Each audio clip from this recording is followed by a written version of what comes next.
My wife, Lynn, and I have been together for 6 years and married for 11 months.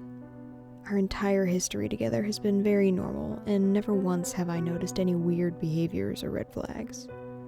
I can't stress enough how out of character this whole thing is for her. Lynn is very kind, intelligent, and thoughtful. She's always been the no-nonsense type of person. Being childish or trying to scare me is not something she'd normally do. She doesn't even like watching horror movies. When we first started dating, she agreed to watch The Shining with me because she knew how much I loved horror. She was so scared that she didn't even make it through half of the movie before we had to turn it off. She isn't into anything creepy, and has never been into pranks. It's just not our cup of tea, and that's fine. But that's what was so strange about this. It's just so unlike her. I should also add that she never had any mental health issues, and as far as I'm aware, it doesn't run in her family. I know some people are able to hide their mental health problems, but in the 6 years we've been together, I think I'd have seen some sort of sign. 2 months ago, I was in the kitchen making myself some coffee before work. I was running a bit late that morning, and I knew I wouldn't be able to make it to Dunkin' Donuts for my usual morning fix. I took a sip of coffee as I hurried down the hall towards the front door, when I happened to notice Lynn peeking at me from around the corner ahead of me. I could only see her eyes, and a strand of her long, dark hair hanging against the wall. The rest of her body was concealed behind the corner. I nearly spilled my coffee when I saw her. I did burn the shit out of my lips. "Jeez, Lynn," I said, wiping a few drops of coffee from my pants. "You scared the shit out of me." She immediately popped out of view like a little kid that had been caught. I heard her scurry off towards the living room, and by the time I got to the front door, she was out of sight. It was really weird, and just totally out of character for her, like I said. But I also found it kind of funny that she was being more playful and a little less serious. I shouted that I love her, and called her a weirdo. As I shut the door behind me, I heard her laughing. Her behavior was a bit odd, but it certainly wasn't something to call a priest over. I forgot about it by lunch, and by the time I got home, she was her normal self. I didn't bring it up, and neither did she, and life went on. The next incident happened 3 days later. It was around 2 a.m., and I had woken up to get a drink. I was standing at the kitchen island, jug of OJ in hand, when I felt a strong feeling that I was being watched. For whatever reason, I looked down at the floor and saw my wife's smiling face staring back. She was peeking at me from the other side of the island, staring up at me with wide, unblinking eyes and grinning like the Cheshire Cat.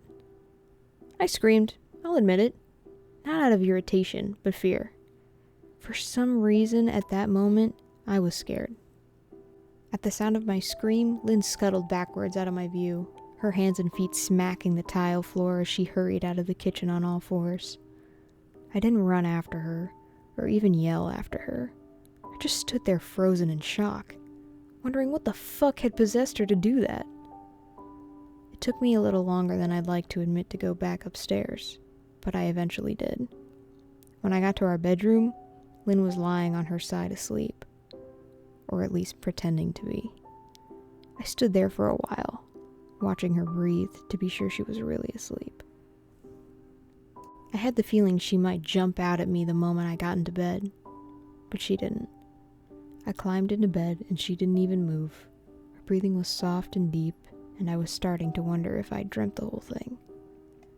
The next morning, I waited for her to come down for coffee, and after handing her a mug and kissing her cheek, I decided to ask her about it.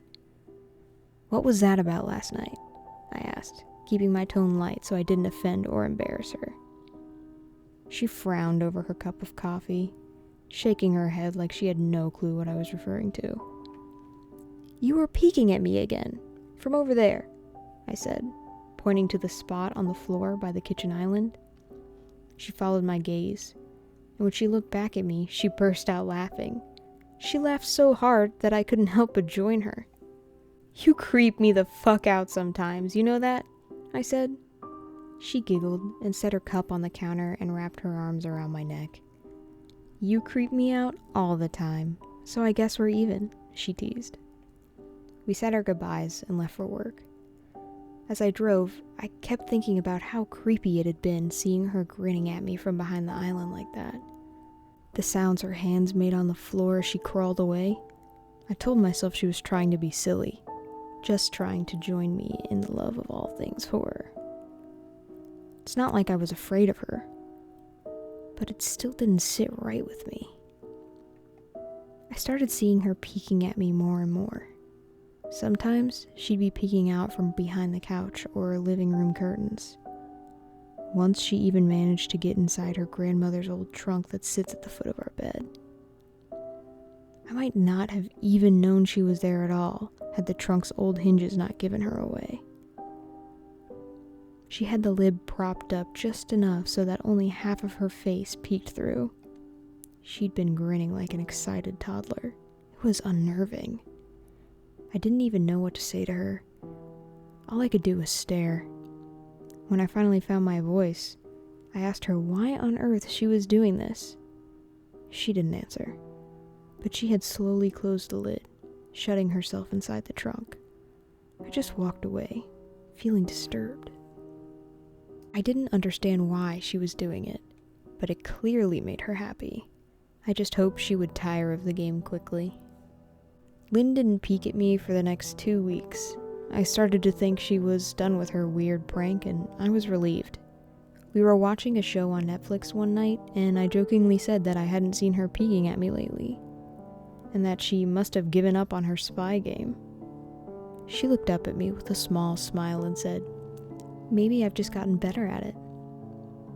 I didn't say anything, but I wondered whether or not she was joking. For the next few days, I couldn't stop thinking about what she'd said.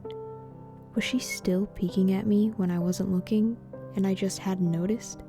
And if so, what the hell was she getting out of this?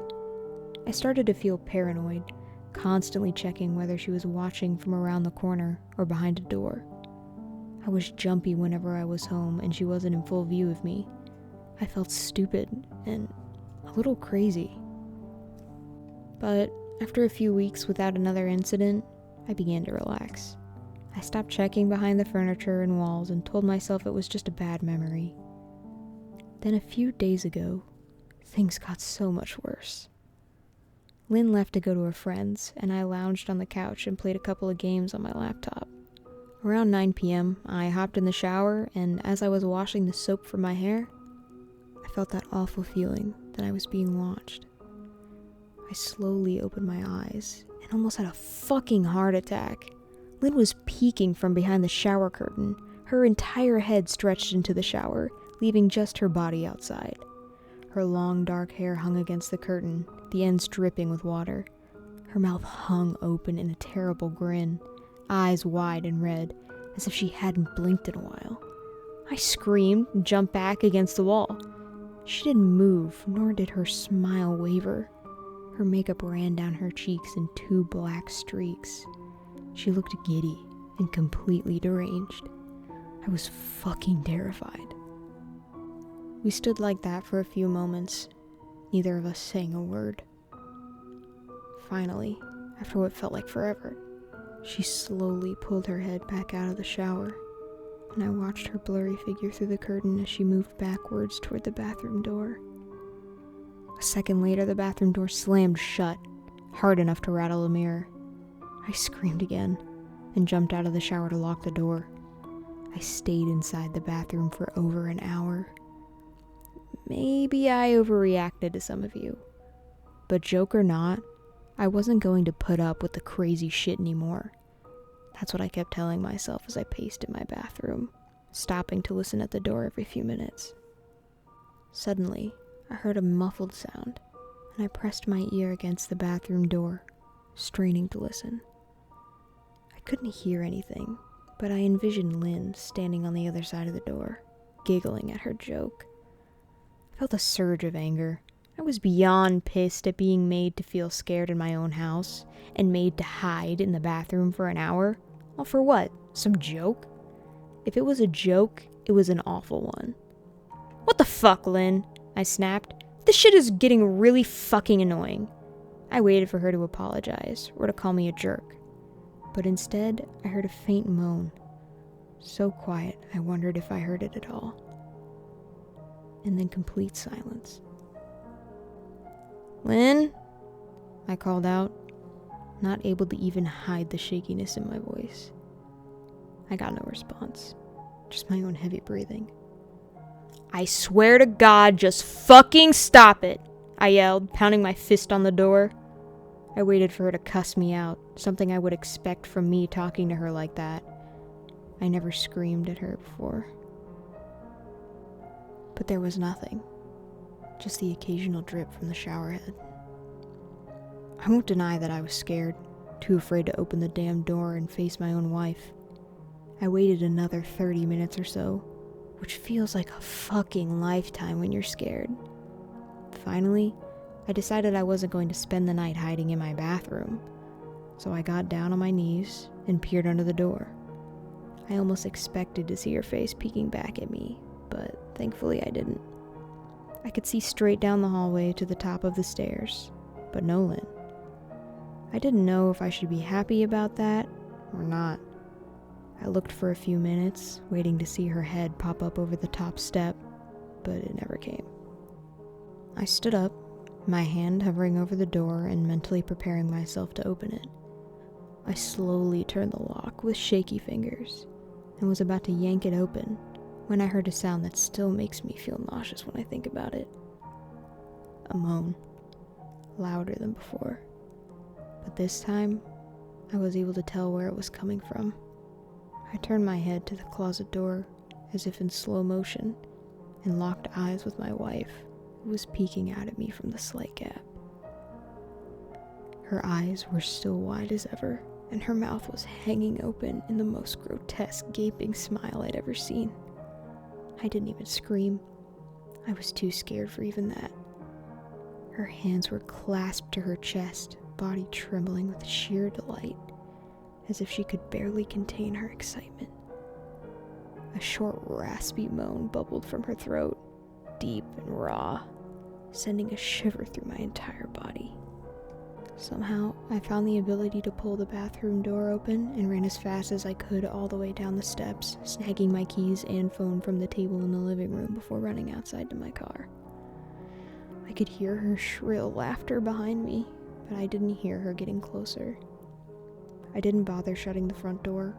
I drove away from the house faster than I legally should have, shivering the entire time, either from fear or the cold. Maybe a little of both. I hadn't grabbed a coat or even a pair of shoes. I was still in my boxers and my hair was still damp. I drove straight to my brother Chris's house about 40 minutes away, ignoring any and every call and text I got. I didn't check my phone until I was safely parked in my brother's driveway. Lynn had called 4 times and sent a flurry of texts, all wondering where I'd gone and why I left. Like that. I threw my phone at the dash in rage, furious at her nonchalant attitude. My brother and his wife were surprised to see me, especially dressed in just a pair of boxers, but told me to stay as long as I needed. Chris lent me some clothes and asked me what happened. I told him Lynn and I had a fight, but I didn't get into the details. I didn't want him to think I was overreacting, leaving my wife over a prank, even if it was a strange one. I mean, hadn't I encouraged her for years to lighten up instead of being so serious all the time? I had wanted her to relax and loosen up, but this was definitely not what I had had in mind. I tried to sleep on their sofa, but my brain wouldn't let me sleep. Every time I closed my eyes, I saw Lynn's face staring at me from inside the closet. Knowing she'd been in there with me the entire time made my skin crawl. She'd never left the fucking bathroom at all. Instead, she slipped inside the closet and slammed the bathroom door shut to fool me. The mere thought of going back home gave me anxiety. I tossed and turned, unable to sleep. Chris ended up giving me a sleeping pill, so I was able to get a little rest. My sleep was filled with terrible dreams, all of Lynn's smiling face. I woke up just as the sun started to rise. My sore body ached from the sofa, and I felt drained. I knew I'd have to call Lynn at some point, but I didn't know what to say to her. I wouldn't be going home unless she gave me her word she'd never do any more creepy shit. I just wanted my wife back. Her normal, serious self never looked so good to me. I was contemplating calling her and telling her that, when that familiar feeling came over me. I was being watched. I was staring at the ceiling, my heart in my throat. I didn't want to look away, but the longer I ignored the feeling, the worse it got. My eyes drifted away from the ceiling almost on their own. Her face was pressed up against the window beside the couch, staring down at me with the same gaping smile. Drool dribbled down her lips, leaving 2 long streaks down the glass. I didn't know how long she'd been there, but something told me she'd been there quite a while, possibly all night. I didn't bother screaming. Though I was afraid, anger trumped any fear I felt at that moment. I jumped up from the couch and pounded my palms against the glass. "Lynn, are you crazy? What the hell is wrong with you? Just go home!" I shouted. "Now!"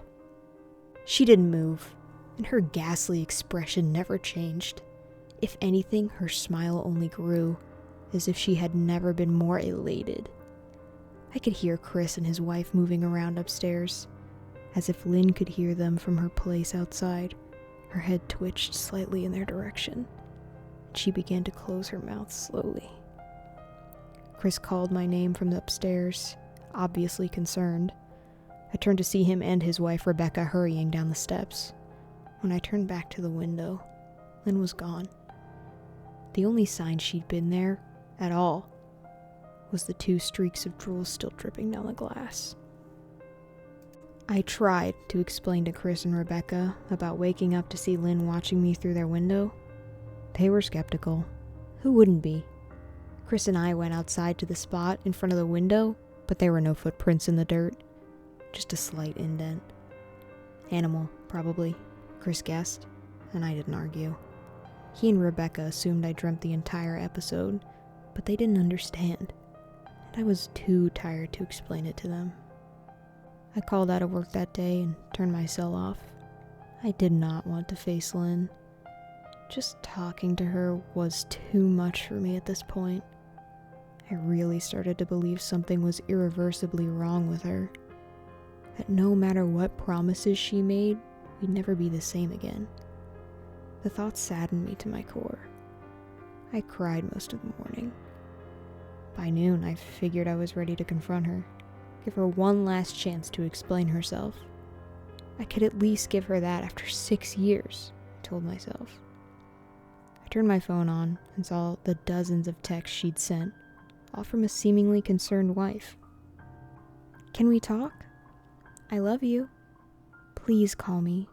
I'm really worried. Can you answer? Just come home." And more of the same. All texts telling me she loved me and she wanted me home, how worried she was.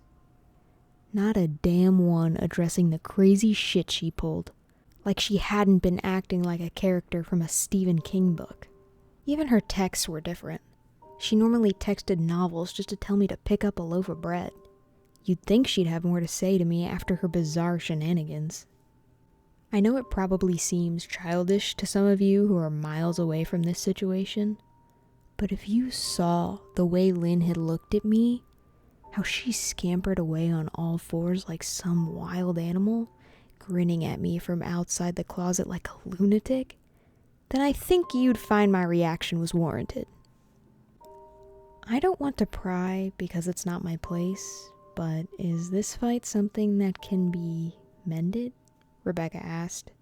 She'd made both of us a sandwich for lunch, and I knew she wanted to breach the subject without seeming to be nosy. I don't know. She's like a different person, I said, choosing my words carefully. I still wasn't ready for her or Chris to know the full extent of the batshit craziness I had been dealing with. People change, Ben, but she's still the same woman you married. Maybe you both just need to talk through your issues. Whatever's going on, I'm sure it can be fixed, she said, ever the peacemaker. I think it's beyond that now. I don't think talking would help. I just don't trust her, I said.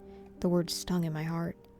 I missed and loved my wife, but how could I live with someone like that? Living in constant fear didn't sound too appealing. Lynn loves you. She has to be absolutely crushed, she said. I don't know about that, I said. Well, she certainly seemed like it to me. I've never seen her so upset. Very much unlike the Lynn I know, Rebecca said, shaking her head sadly. It took a full minute for her words to really sink in, and when they did, I felt dread worming its way through my skin. Wait, what do you mean? You saw her? You saw Lynn? I asked, my mouth suddenly dry. Rebecca nodded casually, as if that fact wasn't nightmare fuel. Maybe for her it wasn't. She stopped by this morning just after Chris left for work, she said, cleaning the plates from the table. I didn't see her car, though. Maybe she took an Uber or something. Beck? What did she say? Did she come inside? I asked, sweat starting to break out on my forehead. I began looking around, examining corners as though a predator lurked behind them. No, she just asked if you were awake yet, and I said that you weren't. I asked if she wanted me to wake you, but she said no. Just said to let you sleep, she said. She washed the dishes. That's all? She didn't say anything else? I asked. No. She looked awful, though, like she hadn't slept in days. I think you should call her. I got up from the table and thanked Rebecca for lunch. I felt a little bit better at the knowledge that at least she hadn't come inside. Still, I needed to double check that the doors were locked. I sat for a while trying to figure out what to do next. I didn't want to go home, but I felt that I owed it to Lynn to help her if I could. Hadn't I sworn an oath to love and honor through sickness and in health? Clearly, she was very sick. If she was sick, which I truly believed she was, I had to try and get her the help she needed. But I didn't even know where to start. I didn't want to call the police, and besides, what the hell was I going to tell them?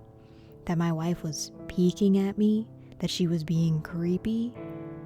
As bizarre as she'd been, she still hadn't committed any crime. Not yet, anyway. The police would have probably said that I was overreacting. But this wasn't some prank. It felt wrong. Dangerous, even. Like something sinister lurked beneath her smile. I knew as her husband, I was well within my rights to have her committed. But what if she simply acted normal in their presence? She'd obviously been able to fool Rebecca into thinking she was just a concerned wife. As long as the doctors didn't find her a danger to herself or others, they'd have no choice but to release her after 72 hours. I felt lost and overwhelmed. So I did what any husband in my position would do. I called her mother. I didn't want to, believe me. Her mother, Marianne, and I were never on the best of terms. We never fought or anything like that. She just wasn't a very warm person and wasn't really easy to get along with.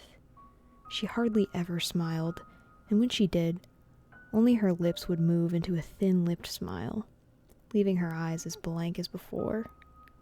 She gave off this aura that felt like she was permanently on the offensive. I'd only met her twice, and both times were for such short visits. I got the impression she didn't approve of me for her daughter. Lynn always ushered us out quickly, as she didn't want me to feel uncomfortable, which I was grateful for. Being in her mother's company felt almost unbearable, like walking on glass. I was glad when we moved 3 states away so we didn't have to see her often. I was happy to avoid the woman, but I needed her help. I really didn't want to talk to her at all, but I had to talk to someone, and someone who knew Lynn better than I did. So I grit my teeth, and I did what I had to do. Yes, she answered, already sounding irritated. Marianne, it's me, Ben. Do you have a minute to talk? I asked. I could hear her cluck her tongue in irritation. I'm in the middle of writing some checks, but if you insist, I suppose I can spare a moment. What is it that you want to discuss, Benjamin? She said coolly. It's about Lynn. She's been acting strangely, and I was wondering if you had any idea whether there was something. I was quickly interrupted. It's a bit difficult to follow your rambling, Benjamin. What is it that you want from me? She asked. I could almost see her standing there in her thin sweater and slacks, tapping her fingernails impatiently on the table. I wanted to know if you'd ever noticed any odd behavior, or possibly any mental health issues, I asked. There was a long, uncomfortable pause that I couldn't tell was because she was just thinking or something else. Finally, after a few seconds, she spoke. I'm not sure if this is one of your jokes, Benjamin, but if so, I don't find the humor in it. Now, I do have business to attend to, as I've said, so if you don't mind, she said, but I cut her off before she could get rid of me. Marianne, this is not a joke. I am sincerely concerned about Lynn's mental health. Her behavior has been very erratic lately. I'm very worried about her, and I figured as her mother, you would be as well, I said, my frustration evident in my voice. If you're truly concerned, then I suggest you get the health professionals involved. I don't know what you expect of me, she snapped. I could tell she was seconds away from hanging up, and for some reason, I was desperate not to let her. I had the feeling that she knew a lot more than she was letting on. Please, if not for me, do it for Lynn, I tried. I heard a faint, shaky intake of breath, as if she were trying to hold her steely persona together, but failing. Marianne, what's wrong? I started. Benjamin, I don't know what to tell you. My only advice would be to seek professional help. Do not call here again. Goodbye. I tried to call out to her, but she'd hung up. I tried to wrap my head around the call and her refusal to help me. Even if she didn't like me, why wouldn't she want to help her own daughter? I couldn't understand that. I tried to replay the conversation, desperate to find something I missed. After a while, I almost gave up, until I remembered her last words to me. Seek professional help.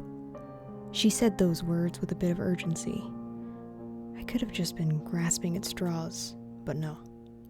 I was sure her voice had changed ever so slightly when she'd said that, as if they were very important. What had she meant? I assumed she'd been referring to medical professionals, but maybe she was referring to someone else? Someone that she didn't, for some reason, feel comfortable saying directly. Or maybe I was just desperate. I waited for Chris to get home, and after a very long and exhausting conversation with him and Rebecca, I convinced them that Lynn truly needed psychiatric help. I didn't tell them everything. I wasn't prepared to go into it yet, but I told them about our last encounter, how she'd hidden in the bathroom, peeking at me from the closet. They were obviously shocked, but thankfully they believed me. They too just wanted to help her. Still, they didn't think it was all that serious. Weird, maybe, but not dangerous. They just kept saying that Lynn had to be playing some kind of weird joke. Maybe for YouTube? Rebecca offered, if only half-heartedly. Chris didn't think we should involve the police just yet. He offered instead to go with me, and I readily accepted.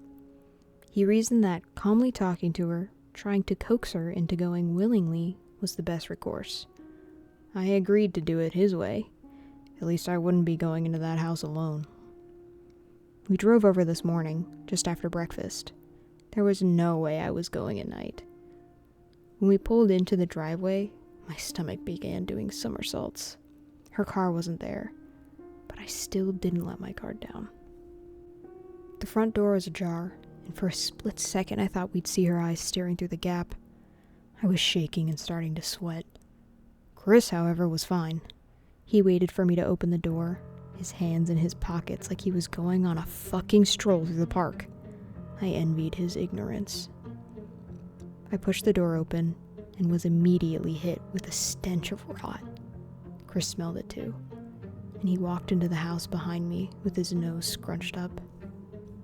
"What do you guys use to clean the floors around here? Shit," Chris mumbled. "Shut up," I said, my eyes darting around for any signs of Lynn. The house was deadly quiet and dark, despite being 10 in the morning. All the curtains were closed up tight, refusing to allow any sunlight inside. If I hadn't left it just 2 days prior, I'd have thought the house to be abandoned. We moved through each room, carefully checking any place that she might hide, occasionally calling her name. "Why the fuck are you looking under the couch?" Chris asked eventually. "Aren't we looking for your wife?" he said, looking at me like I was a moron. "Let's just go upstairs," I whispered. He shook his head, but followed me up the stairs to check the bathroom and spare bedroom. On the way up, my shoes crunched over pieces of glass that looked to be littered over a few of the steps. I noticed that one of Lynn and my wedding portraits that hung on the wall along the staircase had been smashed. The frame hung crookedly, all the glass removed. I stared at the picture, a lump forming in my throat. We had taken the photo just after leaving the church, after saying our vows. She looked so beautiful in her white gown. I looked at Lynn's beautiful face. I never dreamed her face would ever be a source of terror for me. We climbed the rest of the steps and checked the spare bedroom, but it looked completely untouched. I was hesitant to go into the bathroom, my fear from that night coming back to me all at once. Chris noticed and offered to go in by himself, but I couldn't let him do that. So we walked in together, checking the closet and the shower. The bathroom looked as if it hadn't been touched since the night I left. "I don't think she's here, Ben. Why don't you pack some clothes and we'll try coming back tomorrow or something," Chris said. I nodded and went into our bedroom and shoved some clothes into a duffel bag. When I checked inside our closet, I came across the source of the smell and gagged. Chris took one look and lost all color in his face. He had to go stand by the stairs to get away from the sight and smell. I gazed down in shock at what lay inside my bedroom closet. Soaking into the rug were at least a dozen eyeballs, all carefully laid out in pairs. Some were as large as a quarter, while others were as tiny as a marble. I stared down at the eyes she collected from small animals, and I wondered how she'd gotten them, and shuddered at the thought. "Man, I thought I had it bad with Becca's shoe addiction, but fuck me. Your wife's in here collecting eyeballs," Chris said, gagging. "Ben, I think we should go," he called from the hall. "I'm getting nauseous." "All right." I grabbed my duffel and shut the closet door on my new nightmare. I stepped out into the hall, took a deep breath of air.